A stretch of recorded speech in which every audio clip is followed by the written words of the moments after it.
AI boom is. I mean, it's just undeniable. You can watch any demo, read any headline, and see the dazzling potential of, large language models, autonomous agents, all these next-gen systems.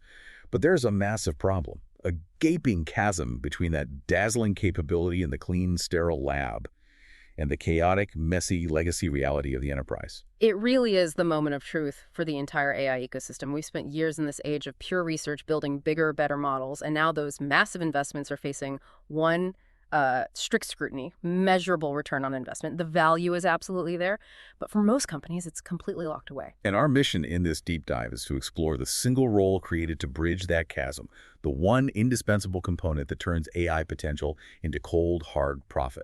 We are talking about the forward deployed engineer, the FDE. And you are so right to emphasize the urgency. The market didn't just slowly evolve into this need, it panicked.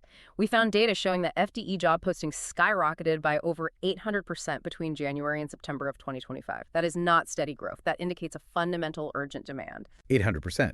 That suggests companies realized almost overnight that their initial strategy just wasn't working. We used to hear everything about product-led growth, or PLG, right? Where the product is so easy, customers just sign up and go. Exactly. And that explosive demand proves that the traditional low-contact PLG model, where a customer just, downloads the API and gets started, it fails spectacularly with complex AI. An AI model is a kind of fuzzy black box, not a reliable payment processor. Its value is locked behind deep, messy implementation. The FDE is the necessary human component. They are the delivery vehicle. Okay, so let's unpack this hybrid role. We need to define this new blend of technical chops and client strategy and discuss its crucial importance in solving what you call the AI last mile, and then really examine the intense skill set required to land one of these roles. Absolutely. The first step is just understanding the macroeconomic pivot that created this whole need in the first place. The shift is undeniable. For years, the differentiator in the industry was, who had the most powerful model. Now, that power is becoming commoditized. The differentiator isn't the model itself. It's the successful application of the model inside a chaotic existing business structure. And this leads directly to the core challenge, what our sources are calling the AI last mile problem. When a vendor shows you a spectacular demo, they're using perfectly clean, structured data. It's almost sterile. But the second that AI hits the messy enterprise reality on implementation day, it often produces what frustrated engineers have described as just absurd results. Absurd results. Okay, give us an example. Why is enterprise reality so chaotic that the AI breaks immediately? Well, imagine an AI agent that's supposed to automate part of a loan approval process. It might need to pull data from, say, 5 different legacy systems at once: a CRM, the central ERP, a proprietary product database, a specialized risk tool. These systems are old, they use weird APIs, and their data formats are all over the place. So the AI is expecting what, like a single, clean format for a date? Wow. YYYMMDD or something? Right. But the CRM might use DDMMYY, the ERP might use a Unix timestamp, and the risk tool might have some bespoke code that only 2 people in the company even understand. The AI, built on clean data, it just can't interpret this mess. And its output is immediately useless. An absurd result. The FDE is the translator, the one who can connect that powerful general AI to those rigid, specific business processes. That sounds less like a traditional software problem and more like a tactical deployment. And that's exactly where the role's origins are. We can trace this back to Palantir. Their engineers, sometimes called deltas, were deployed not just to write code, but to solve these massive, complex, world-changing data challenges for government agencies.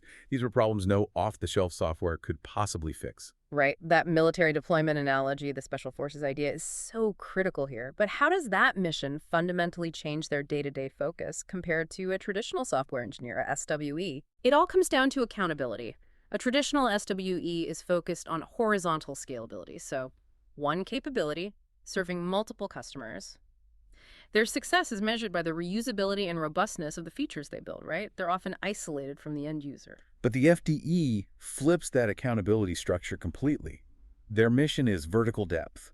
One customer, multiple capabilities. Precisely. The FDE success is measured not by scalable code, but by the quantifiable direct value, the ROI, delivered to that specific customer. They are builders, they are operators, and they are responsible for the outcome. This dual mission defines them as this blend of hacker and suit. That combination, technical depth plus strategic foresight and client-facing skills, that marks a huge transition in how AI products are sold. We're moving beyond the standard software as a service or a SaaS model here. We are absolutely seeing the rise of solution as a service. The value proposition is no longer just the API access to the model. The product is now the API plus the FDE. The client isn't just buying a tool, they're buying a guaranteed business outcome, and the FDE is the delivery mechanism for that. Which means they can't just design a system and, hand it off. Yeah, They have to own the whole process. the entire life cycle. From pre-sales technical exploration, where they might be writing the first production-grade prototype, all the way through deployment and then, crucially, long-term adoption and success. They're responsible for what the sources call adopted code that is actually used, trusted, and integrated. This sounds intensely expensive for the vendor, though. Why is this level of customization so unavoidable that they're willing to pay these massive salaries? Because the general AI has to be tailored to meet 3 critical enterprise constraints that are unique to every single company. First, data. We just talked about that. Integrating with chaotic, bespoke legacy systems. Second, compliance. Every large company has complex, non-negotiable regulations. Think GDPR, industry-specific data privacy laws, internal security protocols. The AI has to adhere perfectly. And third would be the workflow, I assume. The AI has to match how the company actually works. You can't tell a giant bank to just redesign 50 years of internal process to fit your new chatbot. Exactly. You have to adapt the technology to the existing human structure. And that's why the last mile is ultimately a human problem. The FDE acts as this essential human-machine interface. They succeed by embedding themselves with the end users, the claims adjusters, the credit officers, the people on the factory floor. They're capturing what the sources describe as behavioral fidelity. That concept is so key. It means they observe how the job is actually done. They might watch a claims adjuster manually override an AI suggestion because of some tacit knowledge that isn't written down anywhere. The official manual, the standard operating procedure, that's often just corporate fantasy. By working side by side, the FDE builds trust and iterates the tool to match reality. That ensures the code is not just deployed, but truly adopted. We have a perfect, tangible example of this value. Let's talk about that John Deere case study. This case just proves the ROI of the model. OpenAI deployed FDEs to embed with the agricultural giant John Deere. Their mission was to develop highly specific AI-driven visual models used on tractors for targeting herbicide spraying. Super complex integration into heavy machinery. And what was the quantifiable, measurable outcome of that intensive customized work? By allowing the AI system, it's called See and Spray, to use its tailored visual models to precisely identify and spray only the weeds.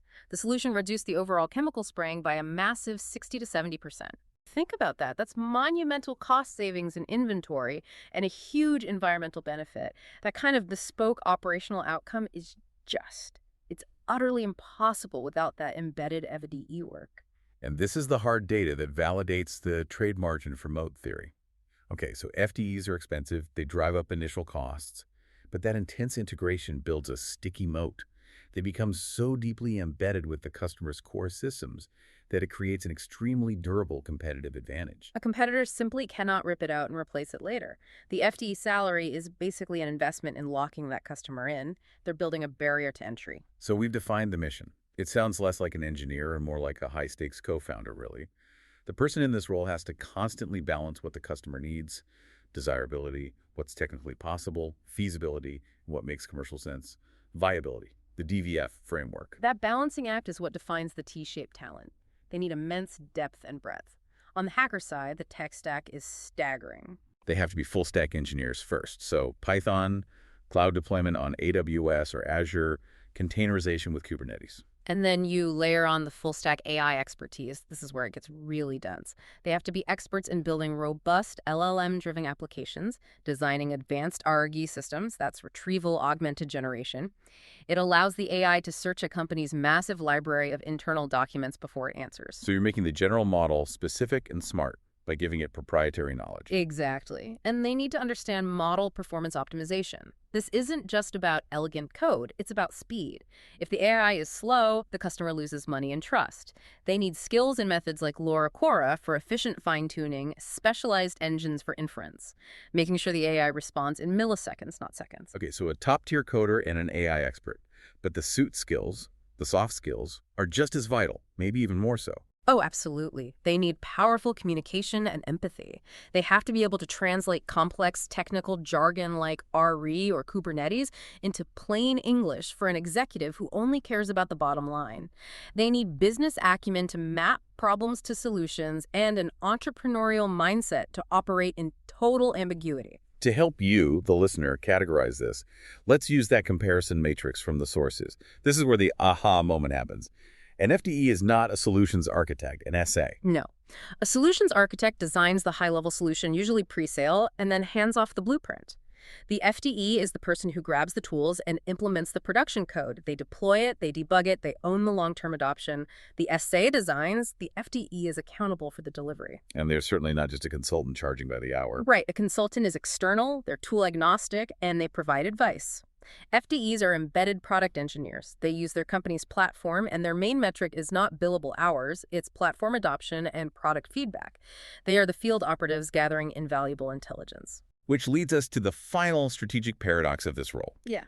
The FDE is essentially a high-fidelity product manager in disguise, engaged in what you call a self-liquidating role. The FDE is the engine of next-gen product development. They share those critical field intelligence signals, that on-the-ground feedback, directly back to the core product teams.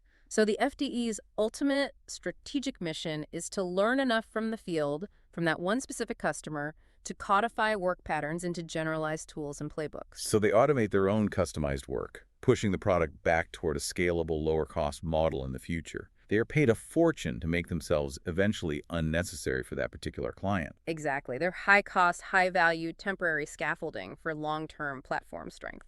The forward-deployed engineer is truly the AI conductor, a master generalist coordinating every technical, strategic, and social component needed to deliver a guaranteed business outcome. That 800% growth we discussed proves their indispensable status in today's market. And for you, the listener, understanding this path offers a strategic career accelerator.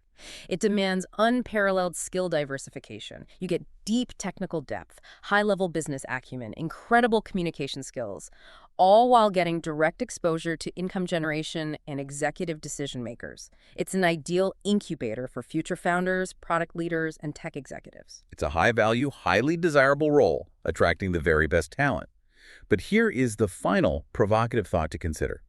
This role requires intense context switching, frequent travel, high-stakes accountability, and a known high risk of burnout. If the FDE's strategic mission is to learn enough from the field to automate their own customized work and build a platform that no longer needs them, are they succeeding in a career path that is strategically designed to eliminate itself?